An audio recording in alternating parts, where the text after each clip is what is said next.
Hello everyone, Minute Plus Meditation here, Thursday, April the 7th. So the first reading is taken from the book of Genesis. This is God speaking to Abraham. Now he's Abram. His name is going to be changed. And I will make my covenant between me and you, and will make you exceedingly numerous. And this will require an enormous act of faith on the part of Abraham, because he's 99 years old at this point. And then he goes on further down in the reading. I will establish my covenant between me and you and your offspring after you throughout their generation and forever, and for an everlasting covenant, to be God to you and your offspring after you. So, I mean, this is just so enormous. Like, Abraham really is the father of many nations.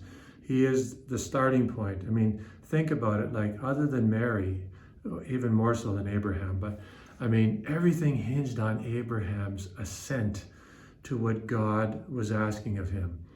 Like, that he put his faith in God, and for this he was declared righteous, not because of circumcision. And St. Paul will bring this out, but his faith, he put his faith in the Lord, something that wasn't tangible. God said, look into the sky, and and he believed the Lord would grant him.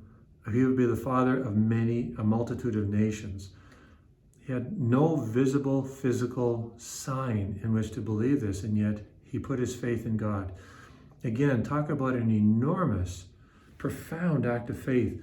And you should really reflect on this, because the Lord has given us the sacraments, which is like Abraham would never have even thought of what we now call the sacraments. That God himself would come to us, through baptism, the Holy Trinity, and communion, Jesus Christ, body, blood, soul, and divinity, and Jesus Christ in the sacrament of penance, and so on. All the other sacraments, the Holy Spirit in confirmation, in order to help us in this world, and to give us faith, because the theological virtues give us faith, and then they strengthen our faith or help faith return to us the gifts of faith, hope, and charity. For example, if we're in mortal sin, we go to confession and so on. So Abraham put his faith, and as a result, God said, I will make a covenant with you and all of your children, and I will be your God, and you will be my people. So this covenant, this sacred family blood bond, God would establish so much that he loves us. And this is even, we would say, more so in Jesus Christ. God so loved the world, he gave his only son, and Jesus has made us members of his body, and has fulfilled the covenant God spoke to Abraham.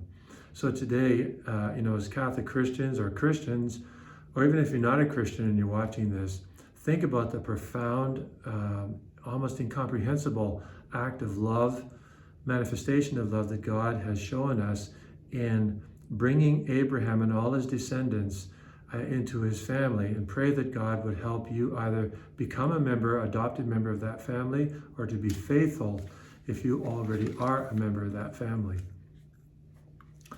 Okay, so we continue with John chapter 8, which obviously indicates how important it is to us.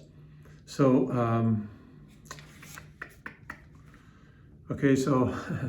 Jesus, they want to know who he is. Who are you? Who are you? And, do they really want to know? Are they prepared for Jesus to tell them who he is? Well, okay, so then the Jews said to him, you are not yet 50 years old, and have you seen Abraham? I'm not going to get into that. That we have to do a little bit of kind of digging into what that really means, Levitical priesthood and all that. And Jesus said to them, very truly I tell you, before Abraham was, I am. So then they picked up stones to throw at him, but Jesus hid himself and went out of the temple. Now this passage, so they picked up stones to throw at him, but Jesus hid himself and went out of the temple. If you've got into it, if you're a Catholic, and last Saturday began what we call Passiontide, 2 weeks before Easter Vigil, before Easter. And all the statues, the crucifixes were covered in purple. Why? It goes back to the church with this gospel being read at this time of the year. And the church eventually, there came a custom of covering all the statues and the crucifixes as a way of blushing or of shame at you and I, all of God's people, basically picking up stones to throw at him. Because we're all involved in putting Christ on the cross, not just the Jews or the Romans. This is like so narrow. Really, anti-Semitism it has no place in our lives. Or even like the Romans, it's all about them. No. It's all about us. We contributed, they were directly involved, but you and I, Jesus died for all of us. He died for the Pharisees, he died for the Romans, he died for you, he died for me. I mean, I just don't understand this down through history. All this horrible stuff, anti-Semitism and so on.